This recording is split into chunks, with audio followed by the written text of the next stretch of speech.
जय माता दी दोस्तों। ओम नमः शिवाय। आप सभी का बहुत बहुत स्वागत है। आज हम सभी भक्तजन सोमवार की व्रत कथा को श्रवण करेंगे। तो आइए माता की कृपा से कथा को प्रारंभ करते हैं। आप सभी कथा को सुनने से पहले वीडियो को लाइक ज़रूर करें, साथ ही में हमारे चैनल को सब्सक्राइब भी करें ताकि आप सभी को ऐसी ही कथाएं सुनने को मिलें और माता रानी की कृपा आप सभी पर बनी रहे। तो बोलिए भगवान शिव शंकर की जय हो। प्राचीन समय में एक बहुत धनवान साहूकार था, जिसके घर में धन आदि की किसी भी प्रकार की कमी नहीं थी। परंतु उसको एक दुख था कि उसके कोई पुत्र नहीं था। वह इसी चिंता में रात दिन दुखी रहता था।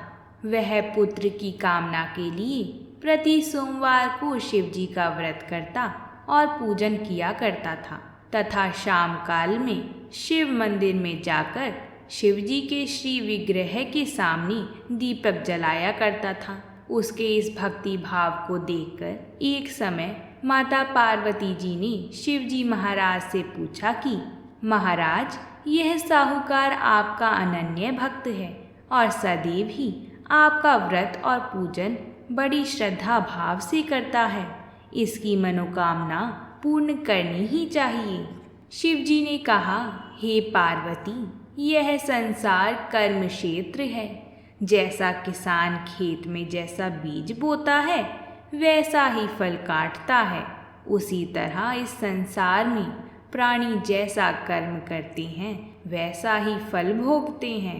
पार्वती जी ने अत्यंत आग्रह से कहा कि महाराज, जब यह आपका अनन्य भक्त है और इसको अगर किसी प्रकार का दुख है तो उसको अवश्य दूर करना चाहिए, क्योंकि आप सदैव अपने भक्तों पर दयालु होते हैं और उनके दुखों को दूर करते हैं। यदि आप ऐसा नहीं करेंगे तो मनुष्य आपकी सेवा तथा व्रत श्रद्धा पूर्वक नहीं कर पाएंगे। पार्वती जी का ऐसा आग्रह देखकर भगवान शिव कहने लगे, हे पार्वती, इसके कोई पुत्र नहीं है। उसी चिंता में यह अति दुखी रहता है। इसके भाग्य में पुत्र ना होने पर भी मैं इसको पुत्र की प्राप्ति का वर देता हूँ, परंतु यह पुत्र केवल 12 वर्ष तक ही जीवित रहेगा। इसके पश्चात वह मृत्यु को प्राप्त हो जाएगा। इससे अधिक और कुछ मैं इसके लिए नहीं कर सकता। यह बात जब साहूकार को पता चली तो उसे ना ही प्रसन्नता हुई और ना ही दुख हुआ। वह पहले जैसे ही शिव जी महाराज का व्रत और पूजन करता रहा। कुछ काल व्यतीत हो जाने पर साहूकार की स्त्री गर्भवती हुई और 10वें महीने में उसके गर्भ से एक अति सुंदर पुत्र की प्राप्ति हुई। साहूकार के घर में बहुत खुशियां मनाई गईं, परंतु साहूकार ने उसकी केवल 12 वर्ष की आयु जानकर कोई अधिक प्रसन्नता प्रकट नहीं की और ना ही किसी को भेद ही बताया।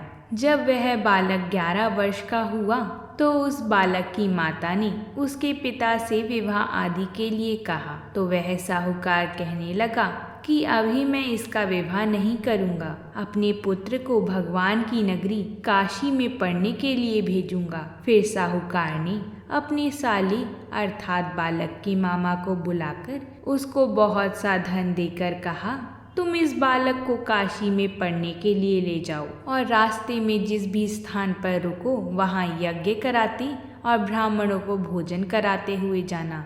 वह दोनों मामा भांजी यज्ञ कराते और ब्राह्मण को भोजन कराते जा रहे थे। रास्ते में उनको एक शहर पड़ा। उस शहर में राजा की कन्या का विवाह था। दूसरे राजा का लड़का जो विवाह करने के लिए बारात लेकर आया था वह एक आंख से काना था। उसके पिता को इस बात की बड़ी चिंता थी कि कहीं वर को देख कन्या के माता पिता विवाह में किसी प्रकार की अड़चन पैदा ना कर दें। इस कारण जब उसने अति सुंदर सेठ के लड़के को देखा तो उसने मन ही मन में विचार किया कि क्यों ना दरवाजे के समय इस लड़के से वर का काम चलाया जाए।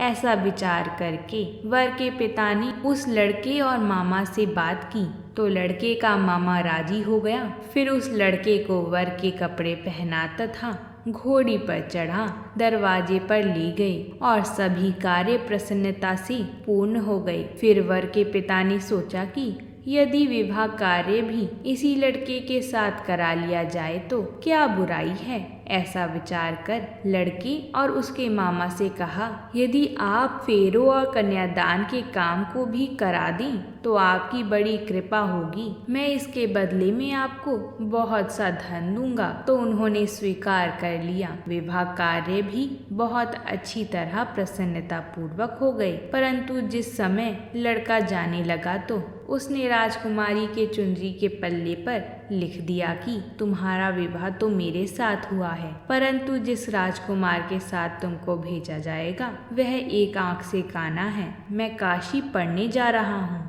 लड़के के जाने के पश्चात राजकुमारी ने जब अपनी चुनरी पर ऐसा लिखा हुआ पाया तो उसने राजकुमार के साथ जाने से मना कर दिया और कहा कि यह मेरा पति नहीं है, मेरा विवाह इसके साथ नहीं हुआ है, वह तो काशी जी पढ़ने गए हैं। राजकुमारी के माता पिता ने अपनी कन्या को विदा नहीं किया और बारात वापस चली गई। उधर सेठ का लड़का और उसका मामा काशी जी पहुंच गए। वहां जाकर उन्होंने यज्ञ कराया और लड़के ने विद्या प्राप्त करना प्रारंभ कर दिया।